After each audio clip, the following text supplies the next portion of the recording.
राजनीति से जुड़ी हर खबर चाहिए तो सब्सक्राइब करें और साथ ही बेल आइकन को प्रेस करें लेटेस्ट न्यूज सबसे पहले पाने के लिए।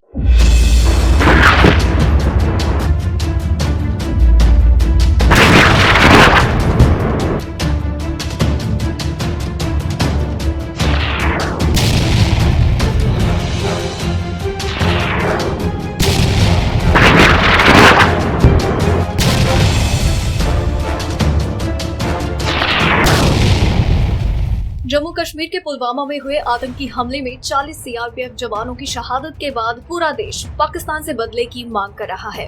प्रधानमंत्री नरेंद्र मोदी ने कहा है कि वो इस कायराना हमले का माकूल जवाब देंगे। वहीं पाकिस्तान के प्रधानमंत्री इमरान खान ने भी चेतावनी देते हुए कहा है कि अगर भारत पाकिस्तान पर हमला करता है तो वो भी चुप नहीं बैठेगा। भारत और पाकिस्तान 1947 में आजादी के बाद कश्मीर के मुद्दे पर 2 जंग लड़ चुके हैं। आइए जानते हैं भारत की सेना के आगे पाकिस्तान कहां टिकता है और अगर जंग होती है तो किसे कितना नुकसान होगा। सैन्य बजट 2018 में भारत ने 58 अरब डॉलर या जीडीपी का 2.1% सैन्य बजट के लिए आवंटित किया था। International institute for strategic studies IISS के मुताबिक भारत के पास 14 लाख सैनिक हैं। पिछले साल पाकिस्तान ने 11 अरब डॉलर या जीडीपी का 3.6% अपनी 6.5 लाख सैनिकों वाली फौज के लिए आवंटित किया था। 2018 में पाकिस्तान को $100 मिलियन की विदेशी सैन्य मदद भी मिली थी। Stockholm International Peace Research Institute SIPRI के मुताबिक 1993 से लेकर 2006 के बीच पाकिस्तान ने अपने सालाना सरकारी खर्च का करीब 20% सेना पर खर्च किया। वहीं 2017 में पाकिस्तान ने कुल सरकारी खर्च का 16.7% सेना पर खर्च किया। SIPRI के मुताबिक भारत का सैन्य खर्च 1993 से 2006 के बीच सरकारी खर्च का 12% था। 2017 में ये 9.1% था। मिसाइल्स और न्यूक्लियर हथियार दोनों देश परमाणु हथियार संपन्न देश है। भारत के पास 9 तरह के ऑपरेशनल मिसाइल हैं, जिसमें 3000 से 5000 किलोमीटर रेंज वाली अग्नि 3 भी शामिल है। CSIS के मुताबिक चीनी मदद की बदौलत पाकिस्तान के मिसाइल प्रोग्राम में छोटी और मध्यम दूरी के हथियार हैं, जो भारत के किसी भी हिस्से तक पहुंचने में सक्षम है। शाहीन 2 पाकिस्तान की सबसे ज्यादा रेंज यानी कि 2000 किलोमीटर वाली मिसाइल है। SIPRI के मुताबिक पाकिस्तान के पास 140 से 150 परमाणु बम है, जबकि भारत के पास 130 से 140। सेनाओं में कौन कहा? IISS के मुताबिक भारत के पास 14 लाख सैनिक है। इसके अलावा भारत के पास 3563 युद्ध टैंक, 3100 इन्फैंट्री लड़ाकू वाहन, 336 सशस्त्र पर्सनल कैरियर्स और 9719 तोप है। पाकिस्तान की आर्मी में सिर्फ 5.6 लाख सैनिक, जिनके पास 2496 टैंक, 1605 सशस्त्र पर्सनल कैरियर्स, 4472 तोप है। वायुसेना भारत के पास 814 कॉम्पैक्ट एयरक्राफ्ट है। भारत की वायुसेना का संख्या बल 1,27,200, जो कि काफी मजबूत है, लेकिन फाइटर जेट को लेकर चिंता हो सकती है।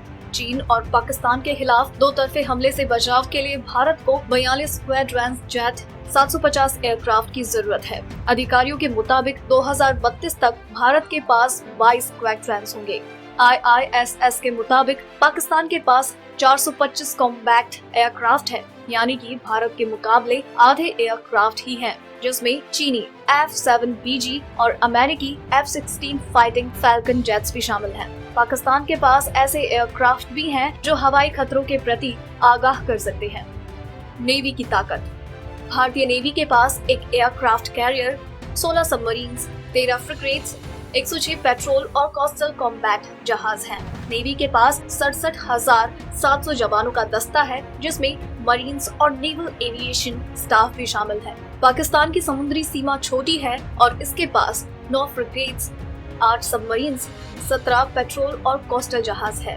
अगर दोनों देशों के बीच जंग की स्थिति बनती है तो सेनाओं के बीच बड़ा संघर्ष होना तय है।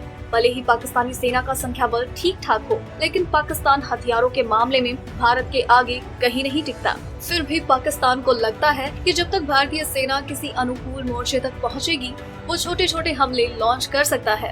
इसके बावजूद पाकिस्तान और भारत की सेना के बीच बड़े फर्क की वजह से पाकिस्तान युद्ध जीतने लायक बड़ा हमला नहीं कर सकता। नतीजतन पाकिस्तान अपनी आर्मी को मजबूत सहारा देने के लिए परमाणु हथियारों का सहारा लेगा। कोल्ड स्टार्ट के तहत अगर युद्ध की स्थिति पैदा होती है तो भारतीय सेना पश्चिमी सीमा पर कुछ दिनों के भीतर ही कूच कर जाएगी। ये नीति पाकिस्तान की तरफ से होने वाले किसी परमाणु हमले को रोकने के लिए बनाई गई थी। ये ऑपरेशन भारतीय सेना के तमाम समूहों की टुकड़ी मिलकर करेगी। दरअसल 2002 में ऑपरेशन पराक्रम के बाद भारतीय सेना में कोल्ड स्टार्ट सिद्धांत को जगह मिलने लगी। 2002 में संसद पर हुए आतंकी हमले के बाद हुए भारत पाकिस्तान संघर्ष के दौरान भारतीय सेना को इकट्ठा होने और पाकिस्तान सीमा पर तैनात करने में 2 महीने लग गए थे। उसके बाद से ही रक्षा विश्लेषकों ने एक नई नीति की जरूरत पर जोर दिया, जिससे भारतीय सेना अपने पूरे सैन्य बल की तैनाती कुछ दिनों के भीतर ही कर सके। कोल्ड स्टार्ट की नीति से भारतीय सेना आदेश जारी होने के 48 घंटों के भीतर हमलों को अंजाम देने की स्थिति में आकर पाकिस्तानियों को हैरान कर सकती है। मैं आतंकी संगठनों को और उनके सरपरस्तों को कहना चाहता हूं कि वे बहुत बड़ी गलती कर चुके हैं। बहुत बड़ी कीमत उनको चुकानी पड़ेगी। पूरे विश्व में अलग थलग पड़ चुका हमारा पड़ोसी देश अगर ये समझता है कि जिस तरह के कृत्य वो कर रहा है, जिस तरह की साजिश रच रहा है, उससे भारत में अस्थिरता पैदा करने में सफल हो जाएगा, तो वो ख्वाब हमेशा हमेशा के लिए छोड़ दे। वो कभी ये नहीं कर पाएगा और न कभी ये होने वाला है। वो ऐसी तबाही मचाकर भारत को बदहाल कर सकता है, उसके ये मंसूबे भी कभी पूरे होने वाले नहीं है। चंद दिन पहले मकबूजा कश्मीर में पुलवामा में वाकया हुआ और मैंने उसके ऊपर तभी रिस्पॉन्ड करना था क्योंकि पाकिस्तान के ऊपर इल्ज़ाम लगाया गया। लेकिन हमारा एक बहुत अहम विजिट थी क्राउन प्रिंस सऊदी अरेबिया की, इन्वेस्टमेंट कॉन्फ्रेंस थी जिसकी हम बहुत देर से तैयारी में थे। लिहाजा मैंने तब इसलिए फैसला किया जवाब ना देने का क्योंकि सारी अटेंशन उस कॉन्फ्रेंस से और उनकी विजिट से इसके ऊपर चली जानी थी। इसलिए जब क्राउन प्रिंस वापस गए मैं आपके सामने जवाब दे रहा हूं और मैं हिंदुस्तान गवर्नमेंट के लिए जवाब दे रहा हूं। पहले तो आपने पाकिस्तान पर इल्जाम लगा दिया, ना कोई एविडेंस, ना कोई सोचा कि इसके अंदर पाकिस्तान का क्या फायदा है। अगर पाकिस्तान इतनी अहम कॉन्फ्रेंस कर रहा था और इतनी विजिट जो क्राउन प्रिंस की थी, जो हम इतनी देर से प्लान कर रहे थे, कोई अहमक भी इस तरह का वाकया करेगा अपनी कॉन्फ्रेंस को सैबोटाज करने के लिए।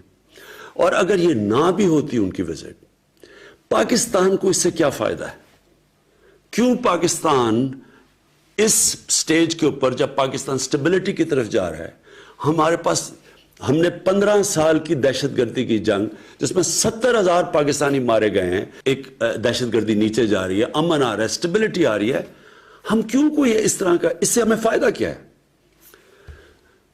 और मैं ये भी सवाल पूछना चाहता हूं हिंदुस्तान की गवर्नमेंट से कि अगर आपने माजी के अंदर ही फंसे रहना है और हर बारी किसी किस्म का कोई कश्मीर में सानिया हो आपने पाकिस्तान को जिम्मेदार ठहरा देना है, तो बजाय ये कि आप कश्मीर का मसला उसकी तरफ कोई डायलॉग शुरू करें, कोई आगे बढ़े, ये तो बार बार पाकिस्तान को एक विपिंग बॉय बनाए रखेंगे आप। मैं आपको वाज़े तौर पे कह रहा हूं कि ये नया पाकिस्तान है, ये नई माइंडसेट है, नई सोच है। हम ये समझते हैं कि हमारे इंटरेस्ट में है कि ना हमारी जमीन से कोई जाके बाहर दहशतगर्दी करे और ना बाहर से आगे कोई पाकिस्तान में दहशतगर्दी करे। हम स्टेबिलिटी चाहते हैं। तो मैं आज हिंदुस्तान की गवर्नमेंट को ऑफर कर रहा हूं किसी किस्म की आप तहकीकात करवाना चाहते हैं इस इंसिडेंट में कि कोई पाकिस्तानी इसमें मुलव्वस था, हम तैयार हैं। अगर आपके पास कोई एक्शनेबल इंटेलिजेंस है कि पाकिस्तानी इन्वॉल्व है, वो हमें दे, मैं आपको गारंटी करता हूं कि हम एक्शन लेंगे। और एक्शन इसलिए नहीं लेंगे कि हमें किसी के प्रेशर है, एक्शन इसलिए लेंगे कि ये पाकिस्तान से दुश्मनी कर रहे हैं। अगर कोई पाकिस्तान की जमीन इस्तेमाल कर रहा है, हमारे से ये दुश्मनी है, ये हमारे इंटरेस्ट के खिलाफ है। और दूसरी चीज, जब भी हिंदुस्तान से हम डायलॉग की बात करते हैं, हिंदुस्तान की प्री कंडीशन होती है कि पहले दहशतगर्दी की बात की जाए। मैं आपको ये कहता हूं कि हम दहशतगर्दी की भी बात करने के लिए तैयार हैं। दहशतगर्दी एक सारे खित्ते का इशू है और हम बिल्कुल तैयार हैं, क्योंकि हम चाहते हैं कि इस खित्ते में दहशतगर्दी खत्म हो।